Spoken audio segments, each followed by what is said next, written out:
ஆண்டவரும் உலக இரட்சகருமாகிய இயேசு கிறிஸ்துவின் விலையேற பெற்ற நாமத்தினால परमेश्वर और जगत का उद्धार करते यीशु मसीह के बहुमूल्य नाम உங்க से எல்லாருக்கும் அன்பின் வாழ்த்தை தெரிவித்துக் கொள்கிறேன். आप सभी को प्रेम के अभिवादन देते हैं। நல்லா இருக்கிறீங்களா? क्या आप सब अच्छे हो? கர்த்தருக்குள்ளாக சந்தோஷமா இருக்கிறீங்களா? परमेश्वर के अंदर आनंदित हो? வேதம் வெளிச்ச தின தியானத்தின் மூலமாக वचनी दीपक के रोज के ध्यान के अनुसार உங்களை சந்திப்பதில் आपसे मिलने में நாங்கள் மிகுந்த சந்தோஷம் அடைகிறோம். हम बहुत ही आनंदित होते हैं। நாம் இன்றைய வார்த்தையில கடந்து செல்வோமா? आज के वचन की ओर जाएंगे। புலம்பல் विलाप गीत 3ஆம் அதிகாரம் 3 अध्याय 32 சொல்லப்பட்டிருக்குது. उसका 32 वचन में कहा அவர் गया है, சஞ்சலப்படுத்தினாலும் चाहे वो दुख भी दे மிகுந்த கிருபையின்படி இறங்குவார். तो भी अपनी करुणा की बहुतायत के कारण वो दया भी இந்த करता வசனத்தை है। பாத்தீங்களா? ये वचन को देखिए, அவன் நம்மளை சஞ்சலப்படுத்தினாலும் वो चाहे दुख भी दे, இந்தில நம்மளை துக்கப்படுத்தினாலும் हिंदी में दुख करके दिया மிகுந்த है, கிருபையின்படி இறங்குவார். तब भी वो बहुतायत के करुणा के अनुसार वो दया அருமையான करेगा। வார்த்தை. अच्छा वचन है,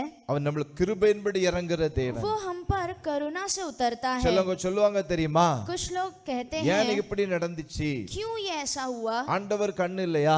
परमेश्वर के पास आँख नहीं है, ஆண்டவர் பார்க்கலையா? परमेश्वर ने नहीं देखा? ஏன் எனக்கு இந்த பலவீனம்? क्यों ये मुझे ये बलवीनता? ஏன் எனக்கு இந்த கஷ்டம்? क्यों मेरे लिए ये कष्ट? ஏன் எனக்கு இந்த போராட்டம்? क्यों ये संघर्ष? சில நேரத்துல कुछ समय ஆண்டவரே परमेश्वर खुद ही சில சோதனைகளை அனுபவிப்பார். कुछ परीक्षाओं को भेजता है, சில சஞ்சலத்தை கொடுப்பார். कुछ दुख को देता சில है, போராட்டங்களை கொடுப்பார். कुछ संघर्ष को देता அவர் है। சஞ்சலப்படுத்தினாலும் वो दुख भी दे, அவர் துக்கப்படுத்தினாலும் वो दुख भी दे, வேதம் சொல்லுகிறது शास्त्र कहता है அவர் மனம் கிருபையின்படி மனம் இறங்குவார். वह करुणा की बहुतायत के कारण भी दया करेगा। கலங்காதீர்கள், व्याकुल मत உங்களுக்கு होइए, மனம் இறங்குவார். आपके लिए वो दया அவருடைய करेगा। இரக்கங்களுக்கு முடிவில்லை. उसकी दया के लिए कोई भी अंत அவர் नहीं। இரக்கமும் वो दयालु மனதுருக்கமும் और अति करुणा में நீடிய சாந்தமும் और बहुत ही शांत, மிகுந்த கிருபை உள்ளது. बहुत ही करुणा में परमेश्वर மிகுந்த है। கிருபையின்படி இறங்கி बहुतायत की करुणा के साथ உங்க दया சஞ்சலத்தை करके மாற்றி आपके दुखों को बदलकर, துக்கத்தை மாற்றி दुखों को बदलकर உங்க துக்கங்களை சந்தோஷமாக மாற்றுவார். आपके दुखों को वो आनंद में बदलेगा। நாம் செபிக்கலாமா? हम प्रार्थना करेंगे। நல்ல பிதாவே நன்றி செலுத்துகிறோம். अच्छे पिता आपको धन्यवाद உம்முடைய करते हैं, பிள்ளைகளுக்காக செபிக்கிறேன். आपके बच्चों के लिए प्रार्थना करते தேவ हैं, கரம் இறங்கட்டும். परमेश्वर का हाथ उतरे, எல்லா சஞ்சலத்தை கஷ்டத்தை மாற்றி போட்டு सारे शोक और दुखों को बदलकर மிகுந்த கிருபையின்படி यीशु मसीह के नाम से मांगते पिता,